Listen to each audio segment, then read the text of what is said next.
Hello and welcome to Real Watchers Movie Club. I'm your host Garrett. And I'm Kevin. And Movie Club is the show where we pick a movie every week and talk about it just like a book club. On today's show, we are covering the sci-fi thriller Children of Men. Our thoughts and more coming up on Movie Club.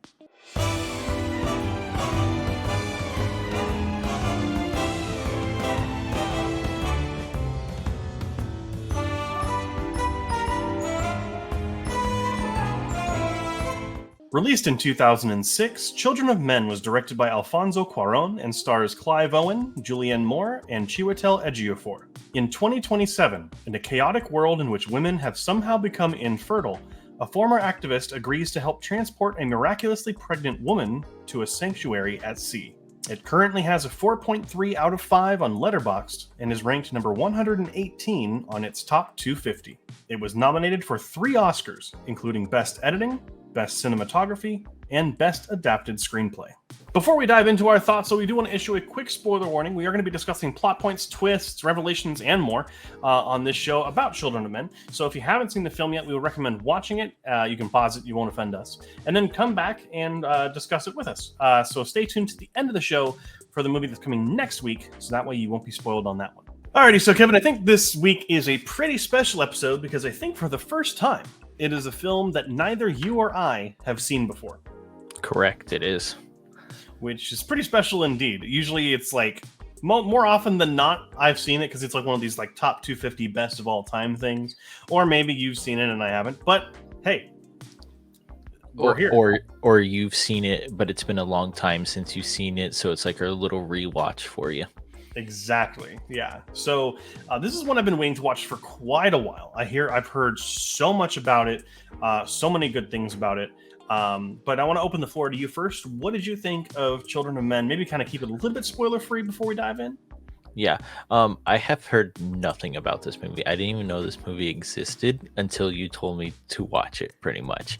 So, which is good. You want to get some of those movies in here, especially like if you want to critique it and stuff like that. You have to get some of these movies that you're like, oh, that's a movie. I had to look it up like 3 times just to make sure I knew I was watching the right movie. But interesting, very interesting, since we're in 2023 right now. This happens in 27. But I liked the plot of this. It was very intriguing about what happens and how it happens, and we don't really know what happens pretty much. Yeah, the as I'll kind of talk more about later, right? This movie is much more about showing you and not telling you, which is a brilliant way to do this movie. And I agree. I think that in terms of apocalyptic movies, sci-fi, I mean, it's only science fiction because it takes place in the future, I think is what really kind of sets it. There's some little technology things here and there, but like nothing too crazy. This is more. I would almost label this as like a disaster movie, right? It's an apocalyptic movie, kind of like any. It's not like any other because like, the apocalypse scenario here is so much more fascinating. It is. It's not just like the world's gonna end. It's like humanity is doomed for, pretty much, because of the infertilization of women. Yeah. Which I don't know if that's scientifically possible, and I haven't done any research, but like that is horrifying. The fact that like that is probably one of the scariest disaster movies, kind of like disaster scenarios that I can think of in film. Because yeah, sure, like giant floods and earthquakes and stuff, those are scary, but those are natural events, right? And this is like you are literally running out the clock on humanity. It like the end is in sight. So like, and there's nothing you can do about it. Yeah, and I liked in the movie too how they're celebrities. The youngest people are celebrities because that's what they would be if it was in today's age. It would be like, oh my gosh, did you see I don't know, Johnny Carson, and he's 20 years old, but he's the youngest person here. So it was kind of cool how that was the scenario. It's not like them shaming them for being the youngest. They were popularizing it for being the youngest. Yeah, it's almost like a real reversal of kind of sentiments now, right? Like older generations seem to blame us for everything, even Mhm. though it's them that's the problem. But like now you're kind of seeing like, oh my god, he was 21 or whatever. I think he was like Mhm. 26 or something. Like, or no, maybe he was like 18. I don't He know. was he was 18 That's yeah, years, 4 months. It was very specific, so it was really funny to me. yeah. Like it. Well, you would know. Right, Mhm. that's literally the youngest person on the planet, the last human being to have been born.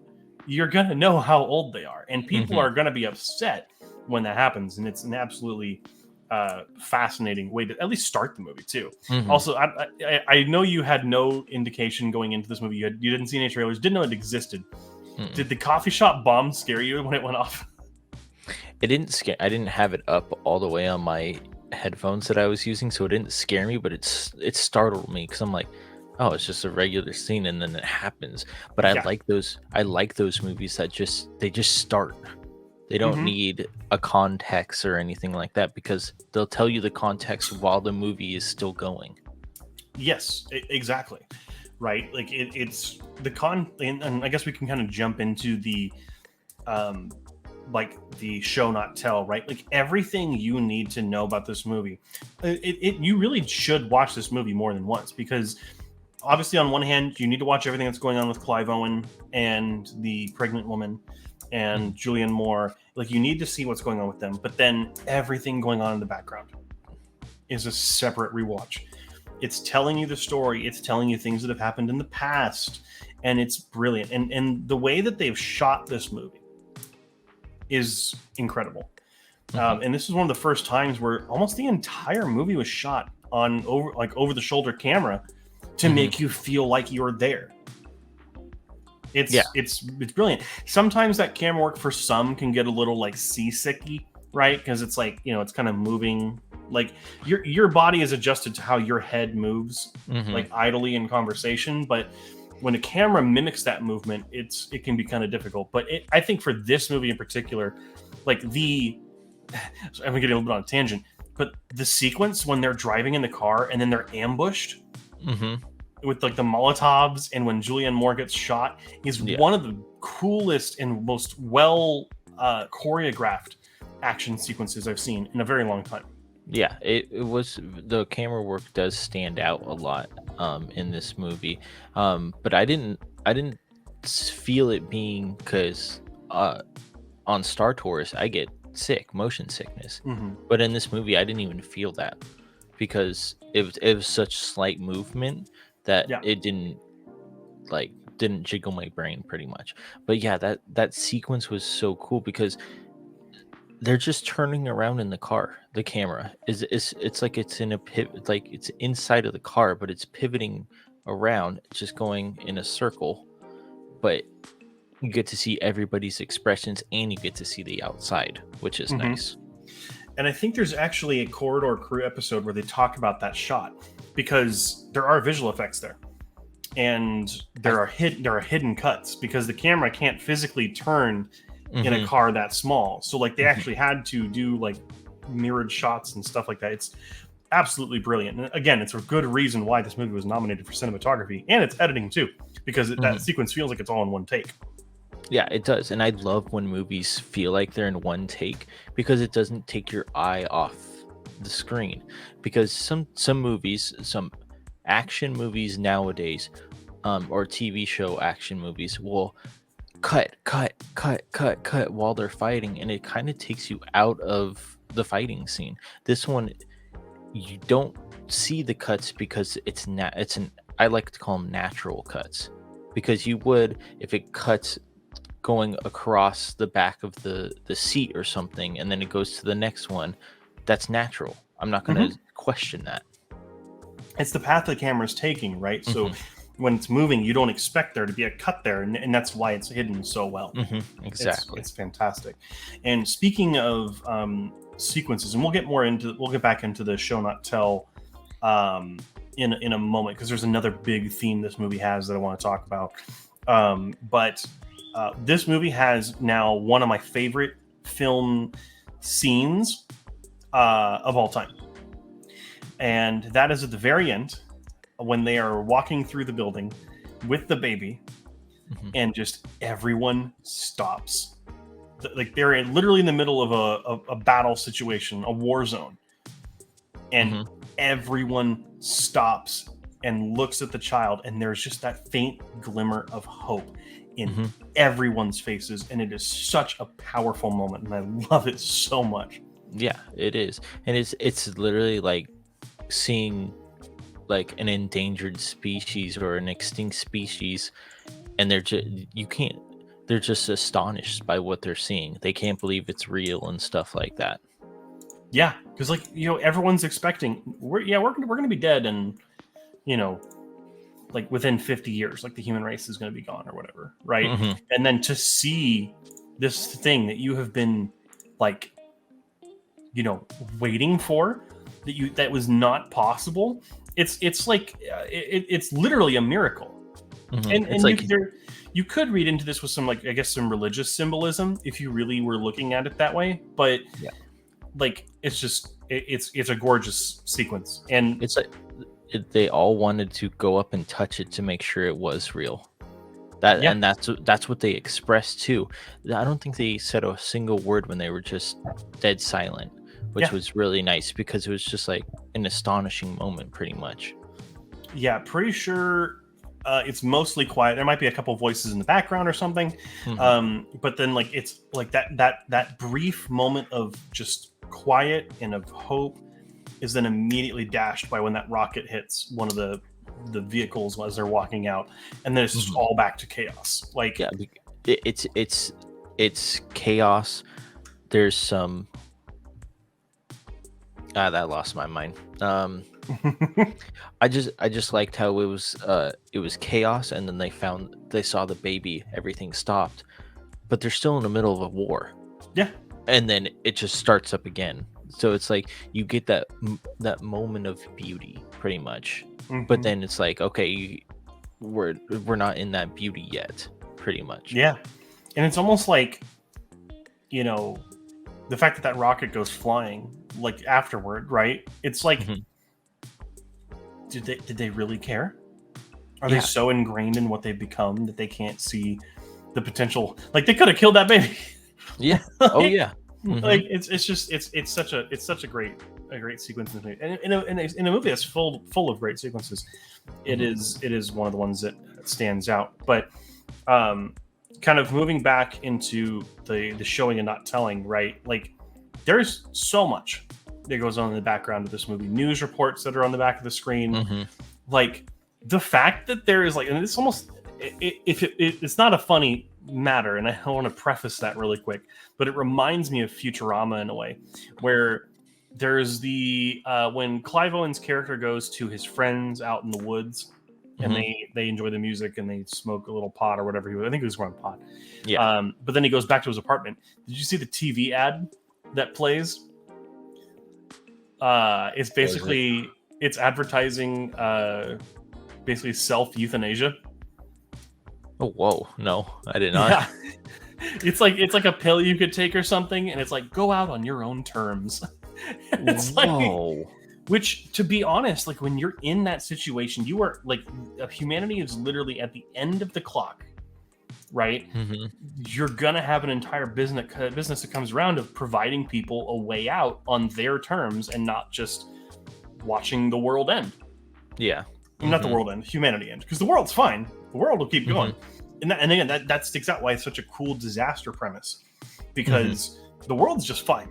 2012, Day After Tomorrow, those kind of movies, like, the world's pretty messed up. It's going to be hard for life to go on in a lot of places. But this one, animals will be fine. Like, there might be some people out there who will live, tribal existences or out in the woods or something like that. But like, all civilization is just gone. And that's just, it's such a cool premise. But like, you would have those businesses that show up. Like, money opportunities. Absolutely. Yeah. And a lot of like the protests and stuff that go on. There's like the religious demonstration that's going on outside of the like palace area where Clive Owen meets his higher up friend. And there's also, again, kind of leads into the other big message with this movie. which is immigration. Mm-hmm. There's a not so subtle, heavy-handed message about immigration in this movie. Yeah. And it's pretty ahead of its time for kind of mentioning, like, because it's, that's I could see this country going down that road in the future, unfortunately. But like the the fact that it's Britain, which is kind of interesting because you wouldn't expect Britain to be the one that goes down that route. But like they completely shut off their borders to anyone. Because if you're watching the background, you're watching the news reports and you're watching everything that's going on, you'll see that every other country is essentially fallen into anarchy because again, you're looking down you're seeing the end of humanity right there. People are going to go nuts. Like America's fallen in this movie. Like I think France has fallen. Like all these countries are just completely lawless wastelands. I'd almost like to see a movie that takes place in one of those countries. But I guess you could probably just watch Mad Max or something. It would be the same. But again, like it's just really, and when I'm saying heavy-handed, and it kind of beats you over the head with this message, it's not a bad thing. It's it's just a very prominent message. Yeah, because it shows up like every single. Not every single scene, but it's like it's very people in cages and people who don't speak English that are always in there and stuff like that. So it nails it on the head that this is what's happening pretty much, and you don't get away from that during this whole movie. It's not just like a one scene thing. It's throughout the entire thing. It's always there. Like refugees, I forget what the name for the refugees was that they gave them, or like the immigrants. There was some sort of like I thought it popped in my head, but some sort of slang term. If I remember to put this in the video, I'll put it in here if I can find it. But it's almost like a derogatory slur given to people that are not from England. And what's fascinating is it's not a racial thing. It's just country. Like there are probably Americans who are in those cages as well. It's just because they tried to get into the UK. Yeah, and, exactly. It's really effective. It's telling you, people are people. They're not animals. Don't put them in cages. Like that movie kind of predicted what ended up happening a couple of years ago, and which may still be happening now. I don't know. But like, it's an absolutely powerful and poignant message that I think it doesn't overshadow the message that the film is going for. And the it doesn't impact that at all. It's just a little like tidbit of it is there, and you notice it every single time because it doesn't get better. Yeah. And if in many ways too, right? Like if they had not done that, or like the way that they're treating the refugees, the immigrants from these other countries, the woman who's pregnant, who is an immigrant, who is a refugee, may not have been able to have the child, may have, completely squandered the chance for humanity to move forward. And, like that's just, it's crazy, right? Like, again, the message that people are people, the future of whatever may not be in your area, right? Like you have to, like see the value in others, and you have to welcome people as people, because they could have done this another way too. Like a British person could have been the last pregnant lady, but I like how they did a refugee, because it's like, well, would Britain let her in if they knew that she was pregnant? And that's what the what are they called? The fish? Is that what they're called? Fish? The activist group name?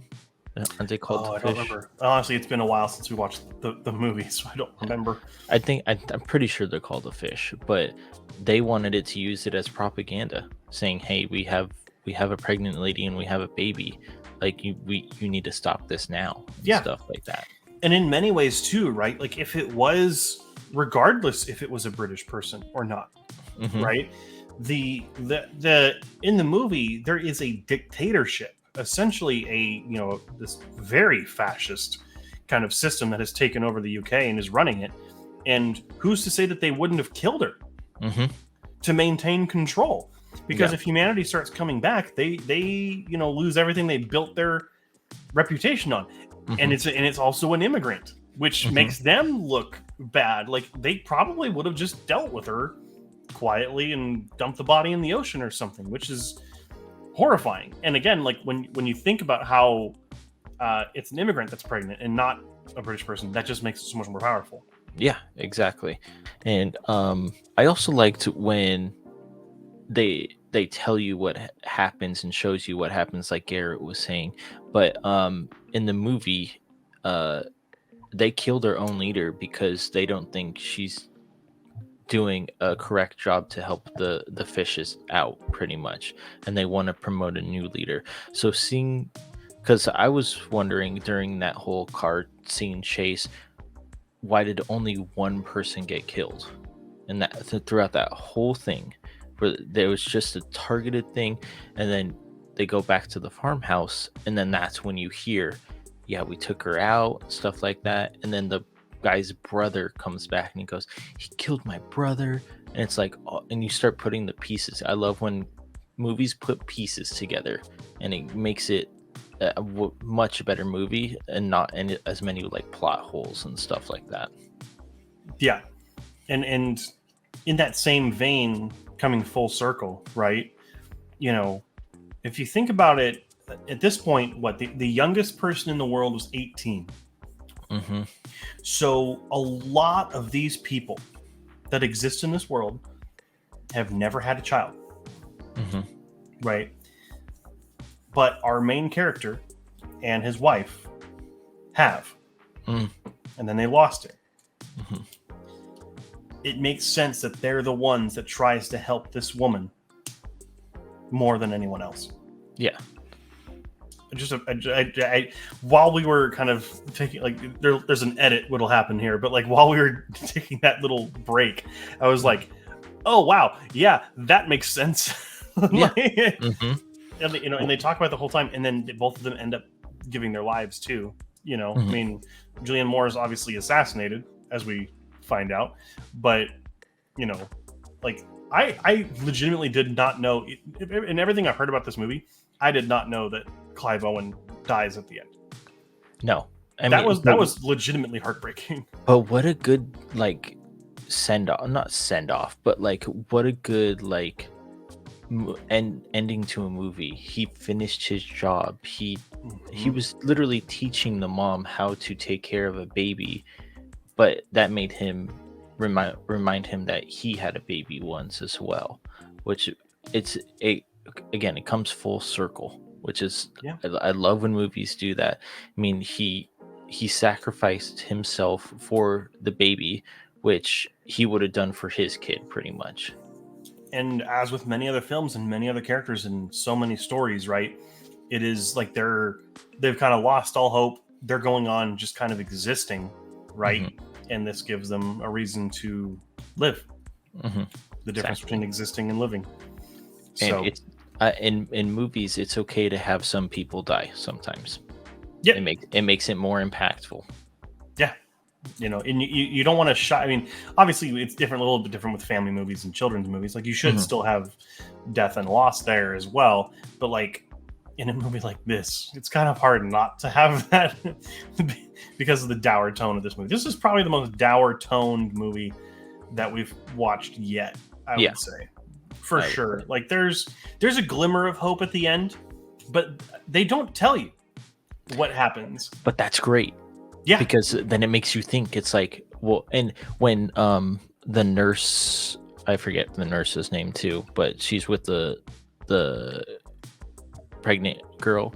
Mm. Don't remember her name, but she when the main character's like, wait, you haven't spoken to these people yet?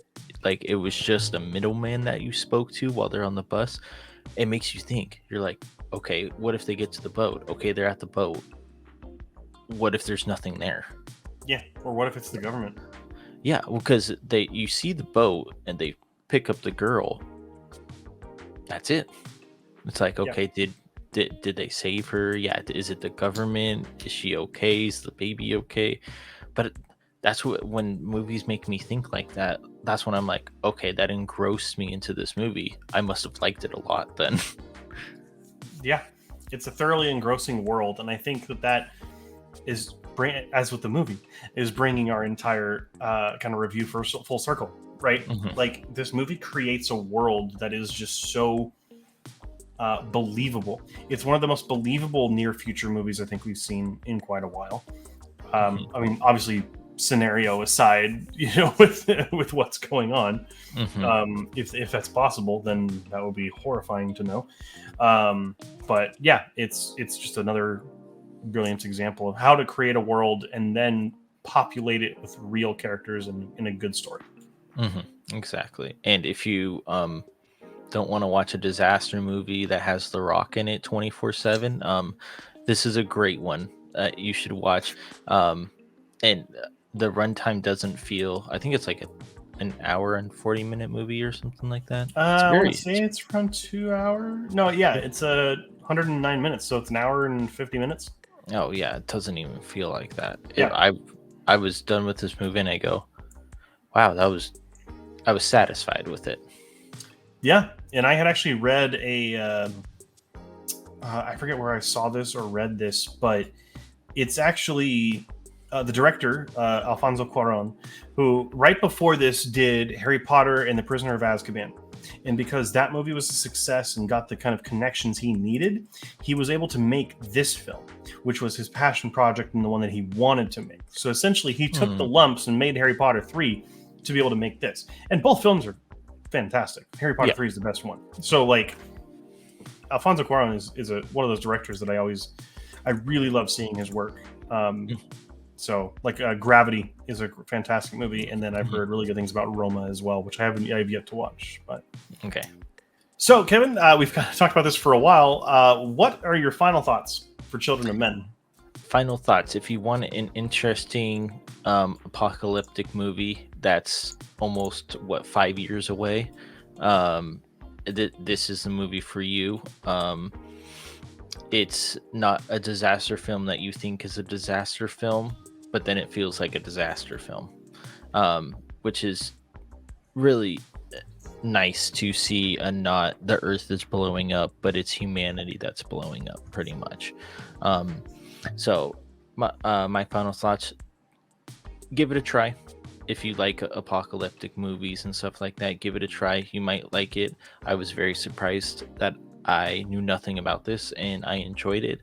I gave it 4 stars out of 5. I'm probably gonna give it like an 87 out of 100. Just because when you said this is like uh, rewatchable movie, I don't see myself rewatching this that often. So Sure, yeah, like I would rewatch Princess Mononoke a lot more than this, but those are two different movies. That's why. yeah. And there's also the tone issue, right? Like Hmm. Princess Mononoke is just like it's an enjoyable movie. It's very it's a very hopeful movie. This one is definitely like it's not nearly as like dour as what's the word, Requiem for a Dream or something like that, Hmm. but it's certainly like really heavy. Oh yeah. And Oh it's like if you're a film nut like I am, right, and you want to analyze the cinematography and showing not telling and all yeah. that, you will rewatch it and kind of look for the background things, and maybe not immediately, because I was I was affected by this movie the whole night after watching it. Hmm. But that kind of leans into my review, so I ended up giving it a 4.5 stars out of 5 on Letterboxd. I give it a 92. For me, it's just, again, like we said, the world is so well realized. I think the source material that it's based off of it really kind of takes that and runs with it and creates something entirely new and fresh. And I think that is a really good way of doing an adaptation. So Hmm. And this is a movie I would see in Mr. O'Keefe's film class at Saddleback one day because of the cinematography. yeah, this is one of those movies that'll definitely, like, you got to talk about this movie in a class, because Mm. there's a lot you can go into technically, as much as there is like story-wise. Mhm. But so the question now falls to you. What did you think of Children of Men? Make sure to leave your comments down in the section down below, and remember to be respectful of one another down there. Next week, we'll be covering the horror classic, The Exorcist, just in time for Halloween. So make sure you watch the film before the video goes live so you're not spoiled. Thank you so much for watching this video. Make sure to like, comment, and subscribe to the channel. And we also have our live streams that go live every Tuesday at 7 p.m. Pacific Standard Time, so make sure to join us there. And we're on social media everywhere at Real Watchers. And until then, until the next time, next movie club, next live stream, wherever we see you next, keep your eyes on the screen.